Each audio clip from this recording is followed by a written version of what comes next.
My name's Kirsten Gerbach, and this is Daniel Marbury, and we are Food Corps service members.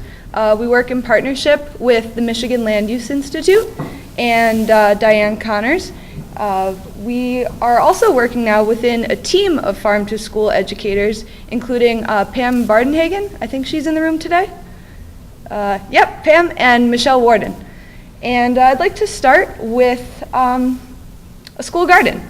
So part of what we do as service members is working in partnership with schools, with farmers, with other nonprofits in providing school garden education to kids. It's an invaluable resource to have kids growing food on their own school property. This is Platte River Elementary in Honor, and with the help of Golden Rule Farm and Grow Benzie and the amazing school administration, teachers, and community volunteers, we constructed a hoop house where students at all grade levels are growing their own radishes, spinach, pea shoots, and harvesting it for their school lunch.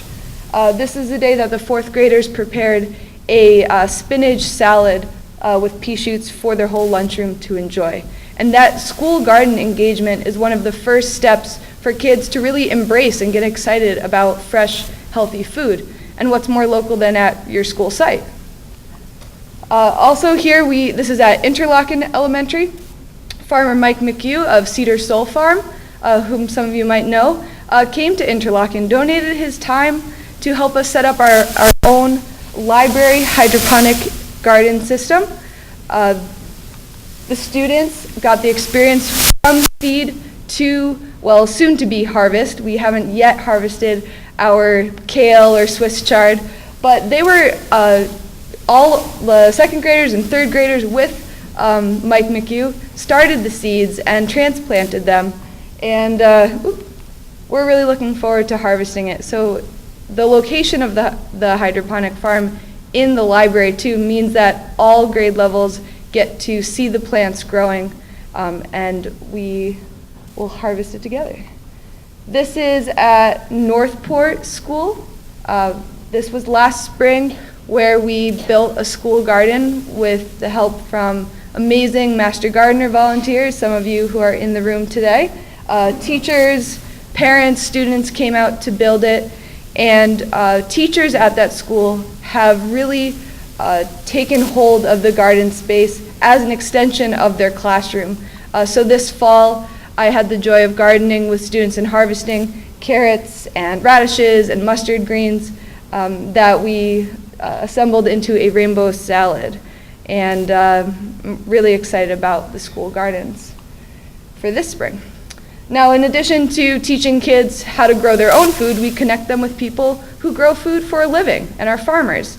In Sutton's Bay, Jim Bardenhagen kindly came to several classrooms and to the lunchroom to teach students about all the varieties of apples he grows and to do taste tests. And these kids live in relative proximity to his farm, but most of them have never had the variety of apples that he brought to taste. And so he spent time both in the classroom and in the lunchroom. And that direct connection with the farmers, that transfer of knowledge about what farmers in their community do is really invaluable. And so thank you, Jim Bardenhagen, for coming that day.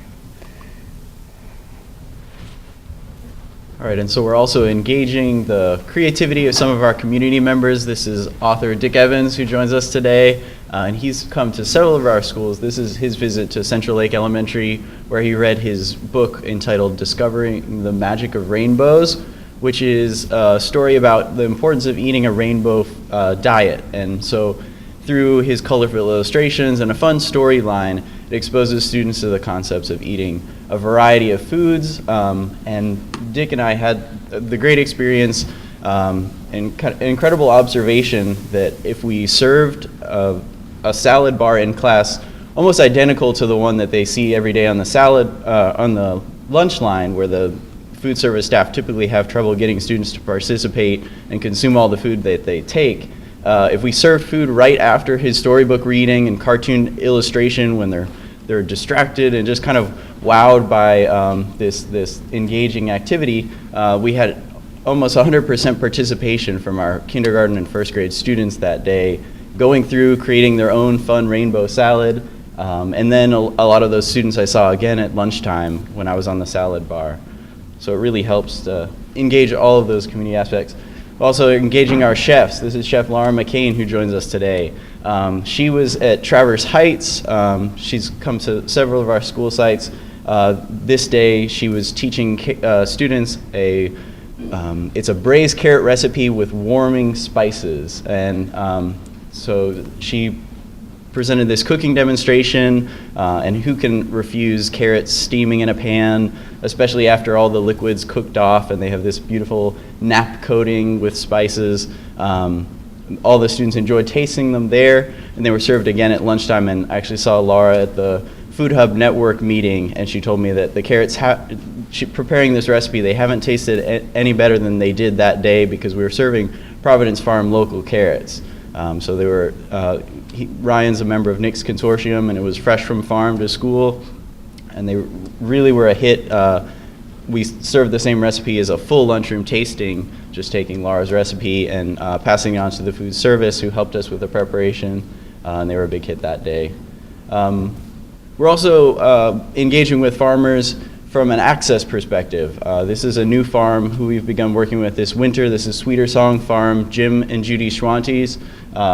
We're able to connect with them, fortunately, to get some local organic beets from Leelanau County, and also cannellini beans, which we've been featuring in our February and March activities. February, with the Valentine's Day festivities, we featured the beautiful red beets, which are also heart healthy.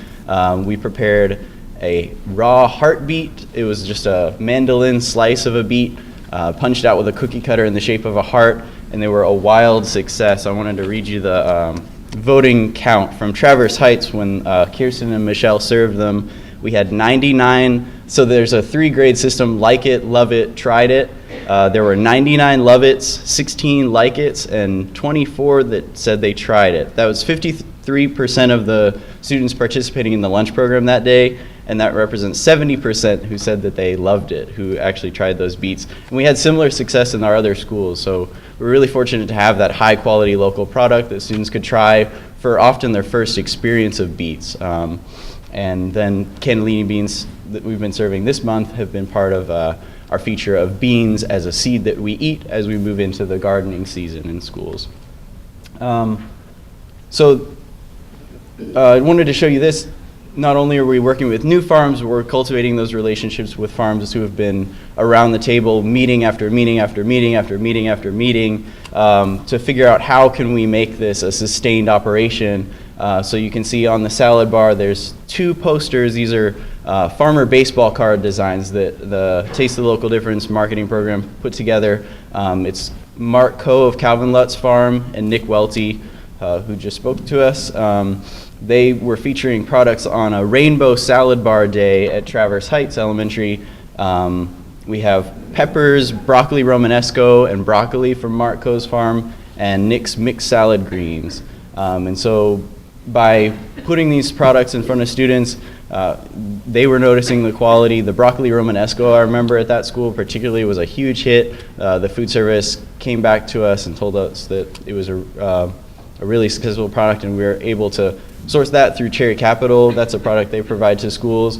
And then Nick's salad greens, time and again we would return to a school 2 weeks after our visit, and they would say, where did you get those greens from? Because we were able to keep them fresh in the fridge for about 12 days, which blows any broadline product out of the water in terms of the shelf life. And students were actually taking that product and eating it because it had mixed in pea shoots, and so and all this variety that they weren't used to, and just getting those crisp fresh greens was a real treat. And finally, the food service staff, I want to mention them. We don't have a picture here, but I wanted to show you the kind of a sampling of the beautiful display. You can see the tray was arranged as a rainbow of fruits and vegetables for our rainbow salad. Jill Johnson of the Traverse Heights Kitchen has been one of our most enthusiastic partners and supporters. She got to school early that day and was preparing veggies the day before. and she's really on the front line in terms of making that access something that the kids can enjoy by arranging the vegetables in a colorful display. And you can see that made it fun for this student to fill up her bowl of salad, and it was brimming to the top, and it didn't go to the trash can. I can assure you that most of the students were eating all of the food that they took that day. Finally, we engage students in giving their feedback, making their voices part of the driver of the school lunch program. Like I explained to you with the Beets, they have a voting system, and so it's fun for the students to participate in tasting the food and then giving their feedback to us. So with this picture closing, I want you to think about not what Food Corps can do for your school lunch program, but what you can do for your school lunch program, because we're the 2 Northwest Michigan Food Corps Service members. The program will likely not be expanding anytime soon, since we're only in 13 states trying to get into those other states where we can also have an impact. So I really hope that our examples can serve as models and ideas that you can implement in your own schools. I've seen across the nation parents and community volunteers coming together and running the same types of taste tests that we do. There's nothing special about our Food Corps name badges or shirts that give us license to get into school kitchens to do a taste test. It's really based on the relationship with the food service directors, the staff, the community nonprofits, those people who have access in your areas. So this is really, as you proceed through the afternoon and have the question about what we can do to have students enjoying school food, really think about not how you can get another Food Corps service member, but how you can play a role in that. Because it's, as you saw from our presentation, it was a long list of community partners that made it happen in our schools. So I think that's it. Thanks.